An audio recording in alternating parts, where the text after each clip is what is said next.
أشهد أن لا إله إلا الله وحده دعوة الحق حريص عليها وأوجب تبشيري بها ولتكن منكم أمة يدعون إلى الخير ويأمرون بالمعروف وينهون عن المنكر وأولئك هم المفلحون وأشهد أن محمدا عبده ورسوله بلغ الرسالة وأدى الأمانة ونصح الأمة وكشف الغمة حتى أتانا اليقين ليلها كنهارها لا يزيغ عنها إلا هالك اللهم صل وسلم وبارك وأنعم على حبيبنا وشفيعنا وذكرنا ومولانا محمد وعلى أزواجه أمهات المؤمنين وذرياته وآل بيته وأصحابه أجمعين وجزا الله عنا سيدنا محمد صلى الله عليه وسلم وما هو أهله رب اشرح لي صدري ويسر لي أمري واحلل عقدة من لساني يفقهوا قولي.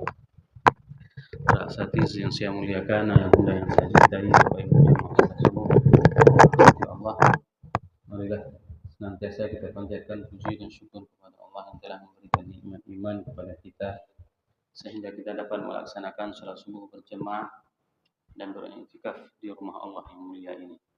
Salawat dan salam mari sama-sama kita panjatkan kepada junjungan kita Nabi besar Muhammad sallallahu alaihi wasallam karena kita akan meminta kepada beliau syafaat dari baginda Rasulullah sallallahu alaihi wasallam. Semoga jamaah yang berhadir pada subuh yang berbahagia ini merupakan di antara umat Nabi Muhammad sallallahu alaihi wasallam yang akan diberikan syafaat oleh baginda Rasulullah sallallahu alaihi wasallam dan akan disuguhkan air dari telaga Kautsar dari tangan mulia tersebut. Allahumma amin. Bapak Ibu jemaah yang dirahmati Allah, pada pertemuan sebelumnya kita telah membahas ayat 8 dari surat Ad-Duha di mana Allah berfirman, A'udzubillahi minasyaitonir rajim. Bismillahirrahmanirrahim. Wa wajadaka 'ailan fa'aghna. Ketika Allah menemukan dan posisi Nabi Muhammad sallallahu alaihi wasallam dalam keadaan tidak mempunyai harta.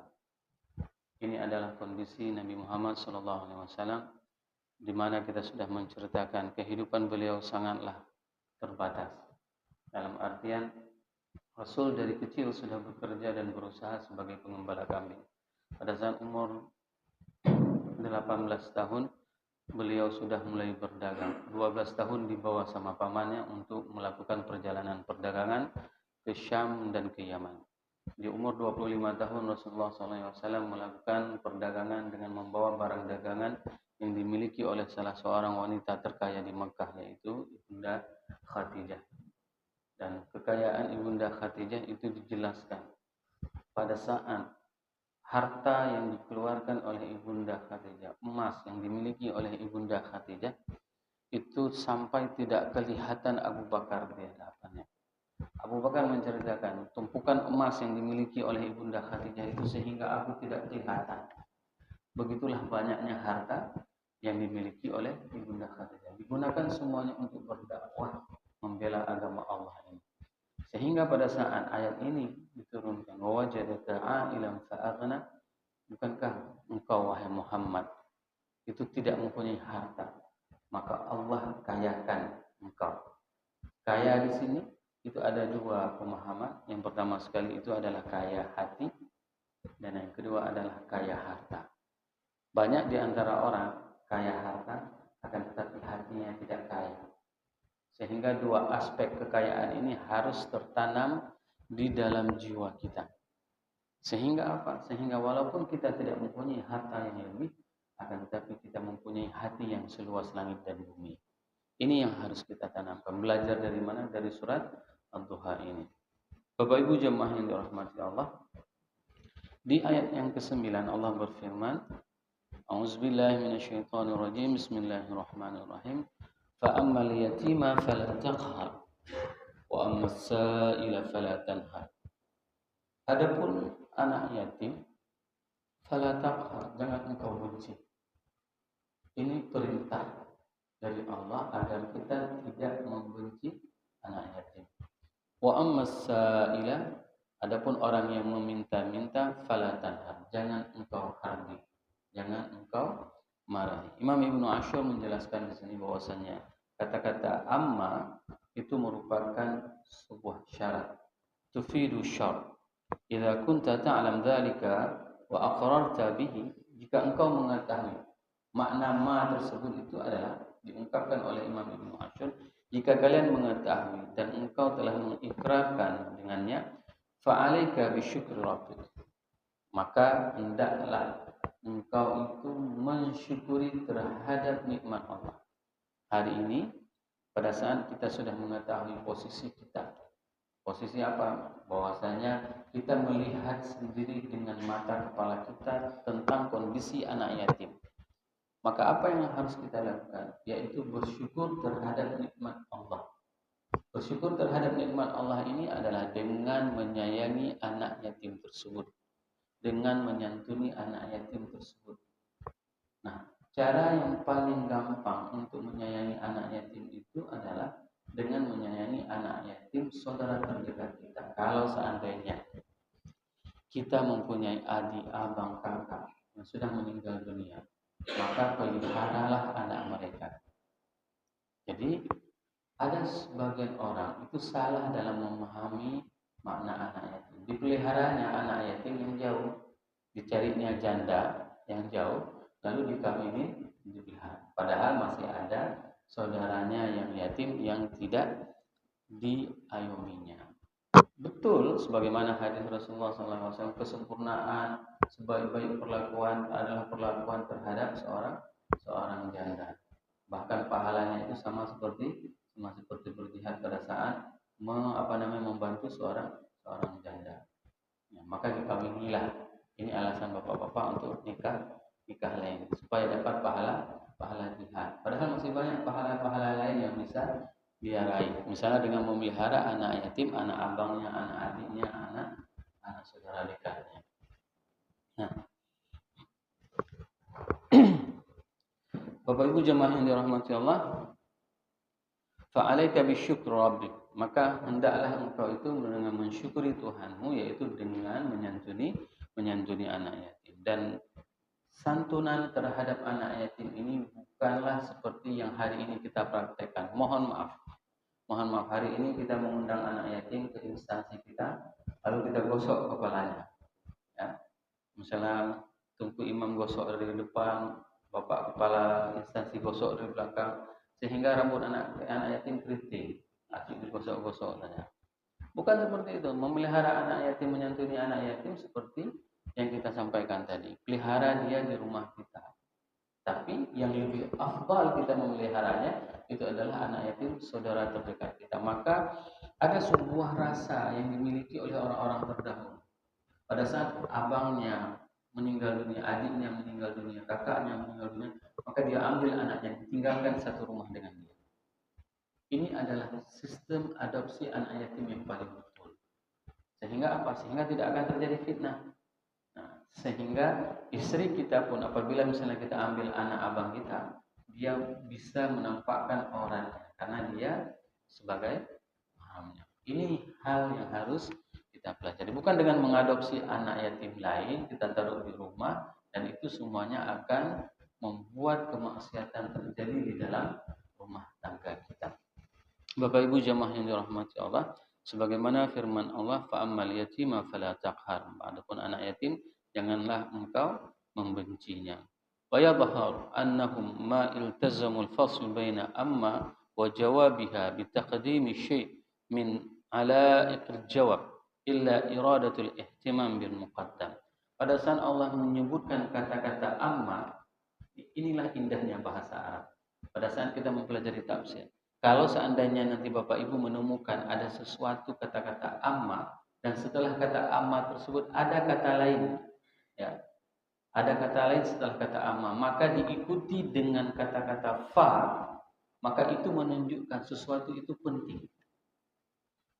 Ini kaidah di dalam bahasa Arab. Ketemu amma, setelah itu ada mufradat, ada kosakata lain dan disambung dengan jawab syarat yang tadi katakan fa, maka itu adalah sesuatu al-ihtimamu bil muqaddam, maka itu sangat diutamakan. Lianna mawqi' amma la yakhlu anil ihtimami bil kalam ihtimaman yatarakkazu fi ba'dil ajza'il kalam. Ya, bahwasanya kata-kata amma tersebut itu menunjukkan sesuatu yang memang harus menjadi perhatian kita. Apa yang menjadi perhatian kita? Anak yatim. Anak yatim itu merupakan fokus kita. Kenapa? Di dalam hadis Rasulullah SAW mengatakan, Ana wa kafilul yatim kahatain. Aku bersama orang yang memelihara anak yatim seperti ini di dalam surga. Maka pada saat kita memelihara anak yatim, ingat bahwasanya ini adalah perintah Rasulullah SAW. Agar apa? Agar saya bisa menjadi pendamping Rasulullah SAW. Siapa yang pernah meminta menjadi pendamping Rasul? Nusaibah. Nusaibah pada saat dipuji oleh Rasulullah SAW dalam perang Uhud, beliau itu mengatakan bahwasanya Nusaibah, keluargamu jauh lebih baik daripada keluarga fulan. Kenapa? Karena Nusaibah itu terluka lebih dari 10 luka terkena pedang melawan kesatria. Seorang perempuan berperang melawan kesatria, badannya luka lebih 10 luka. Coba bayangkan. Suaminya meninggal dunia dalam perang Uhud. Anaknya meninggal dunia. Syahid keduanya. Maka Rasul pada saat mengetahui kondisi Nusaibah seperti itu, Rasul memuji. Wahai Nusaibah, keluargamu itu jauh lebih baik dari keluarga fulan. Keluargamu itu jauh lebih baik dari keluarga fulan. Itu yang dipuji oleh Rasul. Maka Nusaibah mengetahui dia sedang dipuji oleh Rasul dan dia meminta kepada Rasulullah, wahai Rasul, pintalah kepada Allah. Agar apa? Agar aku menjadi pendampingmu di hari akhirat di dalam surga. Hari ini di dunia dia bisa membersamai Rasulullah. Berbeda dengan kita, hari ini kita tidak pernah membersamai Rasul, tidak pernah hidup semasa dengan Rasul. Nusaibah hidup semasa dengan Rasul, memperjuangkan Islam dengan Rasulullah, berjihad dengan Rasulullah, dan dia meminta kepada Rasul agar dia meminta Allah apa? Agar dia menjadi pendamping Rasul di dalam surga. Maka pada saat itu Rasul meminta kepada Allah, Allahumma ja'alhum rufaqa'i fil jannah. Ya Allah, jadikanlah Nusaibah beserta keluarga besarnya sebagai pendampingku di dalam surga. Maka ingat Bapak Ibu jemaah yang dirahmati Allah, pada saat kita mempunyai anak yatim, anak saudara kita terdekat, inginkan diri kita agar menjadi pendamping Rasul nanti di dalam surga. Karena kita di dunia ini tidak pernah hidup semasa dengan Rasulullah SAW. Bapak Ibu jemaah yang dirahmati Allah, berikutnya Imam Ibnu Ashur menjelaskan bahwasanya wa yajri ala tafsir Sufyan ibn Uyainah as-sa'il bis-sa'il 'an ad-din wal huda fa qawlihi fa ammal yatima fala taqhar muqabil li qawlihi alam yajidka yatiman fa'awa. Sufyan ibn Uyainah menjelaskan dalam tafsir ini bahwasanya fa ammal yatima fala taqhar, adapun anak yatim jangan engkau benci, itu merupakan muqabil. Muqabil itu adalah lawan dari alam yajidka yatiman fa'awa. Alam yajidka yatiman fa'awa. Bahwasanya Nabi Muhammad itu adalah anak yatim dan dia itu selalu dipelihara. Siapa yang pelihara? Allah yang pelihara. Maka jangan pernah takut bapak-bapak kalau seandainya bapak-bapak meninggal. Ya. Kalau bapak meninggal tidak perlu asuransi. Asuransinya itu adalah dari Allah. Syaratnya apa? Orang tuanya, ayahnya harus menjadi orang yang saleh. Siapa yang pelihara? Yang pelihara Allah. Yang pelihara anak kita adalah Allah. Banyak sekali kasus dan kejadian. Ayahnya meninggal dunia pada saat usia muda. Anaknya banyak. Semua anaknya itu sukses. Dengan apa? Dengan usaha jerih payah ibunya. Bahkan ada salah satu anak yatim, ibunya itu memelihara ayam dan menjual telur ayam. Dia ceritakan, disekolahkan anaknya ke ITB.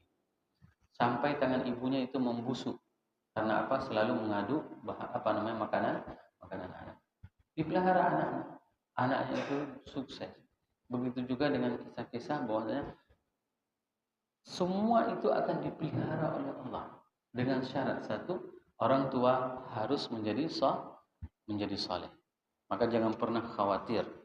Sebagaimana di dalam ayat ini Sufyan ibnu Uyainah menjelaskan bahwasanya fa ammal yatima fala taqhar, janganlah engkau membenci anak yatim, dan ini adalah terbalik dengan apa yang disampaikan lawan dari alam yajidka yatiman fa'awa. Maka Allah lah yang akan memelihara anak yatim tersebut. Kisah Rasulullah SAW dipelihara oleh dua Fatimah. Ini kisah yang paling menyedihkan. Pada saat Rasul lahir anak perempuan, maka beliau memberi nama Fatimah. Kenapa? Karena istri kakeknya Abu Talib itu adalah Fatimah, dan istri pamannya ya Abdul Muthalib itu juga Fatimah. Dan kedua wanita ini mempunyai hati yang paling lembut, memelihara Nabi Muhammad SAW tanpa ada rasa benci sedikit pun, tanpa ada rasa jijik sedikit pun. Maka pada saat Rasul memberikan nama anak perempuannya Fatimah, itu terinspirasi dengan dua wanita hebat tersebut. Dengan kelembutan hati dua wanita tersebutlah sehingga Rasul terinspirasi untuk memberikan nama anaknya yaitu Fatimah. Nah,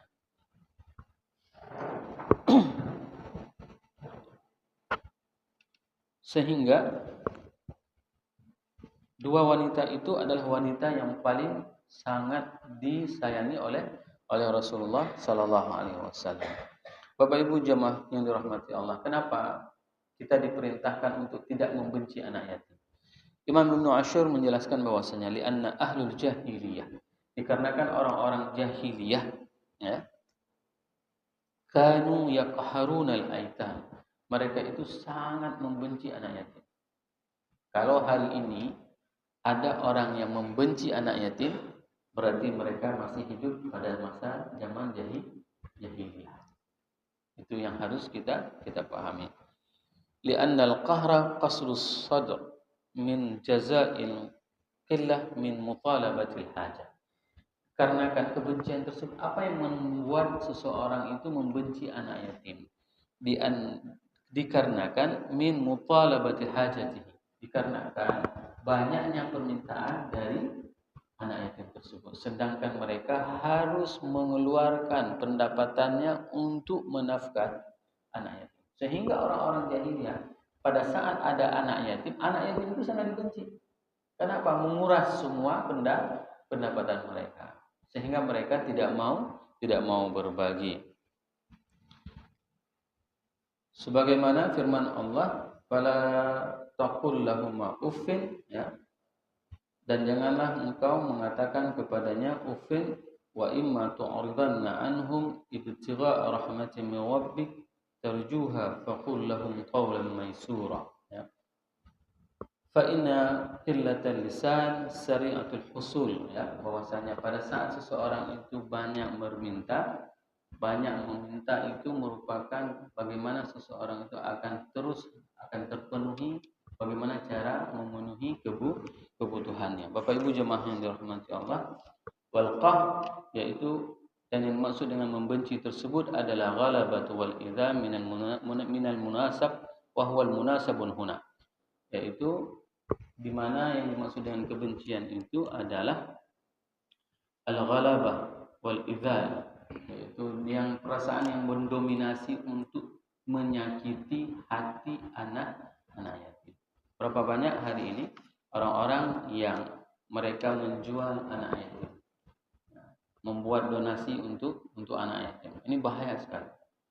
Karena apa? Karena pada saat menjual anak yatim, dia katakan ini kita mau memelihara anak yatim, tapi ternyata yang dipelihara itu adalah keluarganya.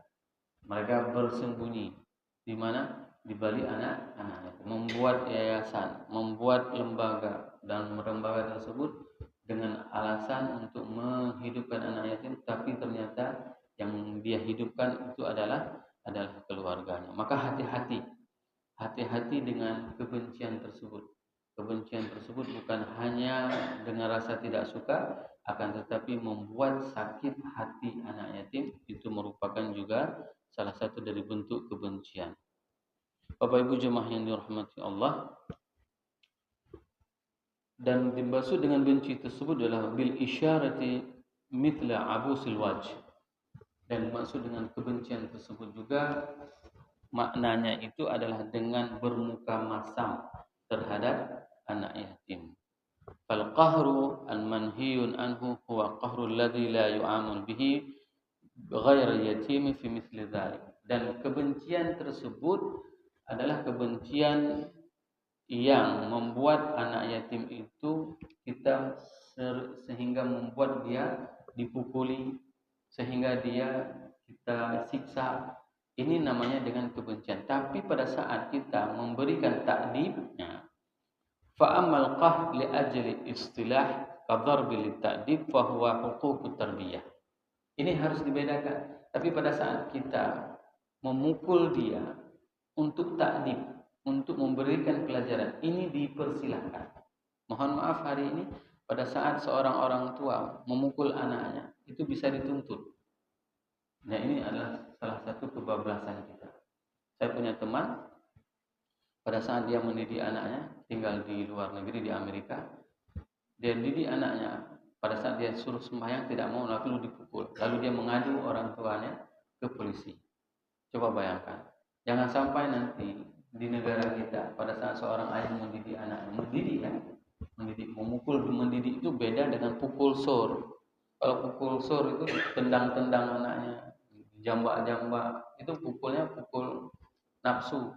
Tapi kalau pukul takdib, begitu dibangunin anaknya, anak yatim itu misalnya, lalu dia tidak mau bangun, dipukul pantatnya dulu, misalnya dipukul betisnya, bukan dipukul ditamparnya, bukan dipukul di wajahnya. Ini kalau seandainya dia untuk memberikan pelajaran, itu dibenarkan kita memukul anaknya. Untuk memberikan pelajaran, itu dibenarkan memukul anaknya, bukan pukulan karena kebencian. Bapak Ibu jemaah yang dirahmati Allah, mungkin satu ayat saja kita akan bahas pada hari subuh yang berbahagia ini. Insya Allah kita akan bahas ayat yang ke-10, yaitu wa amassa ila falatanhar, pada pertemuan yang akan datang. Semoga apa yang saya sampaikan ini bermanfaat kepada diri saya dan kepada jemaah semuanya, sehingga kita bisa mencintai anak yatim, bukan hanya mamanya saja. Dan ini adalah merupakan pelajaran penting bagi kita semua untuk bisa meningkatkan keimanan dan kecintaan kita kepada Allah Subhanahu wa taala dan kecintaan kita kepada Rasulullah sallallahu alaihi wasallam. Subhanakallahumma bihamdik, asyhadu an la ilaha illa anta, astaghfiruka wa atubu ilaik. Assalamualaikum warahmatullahi wabarakatuh.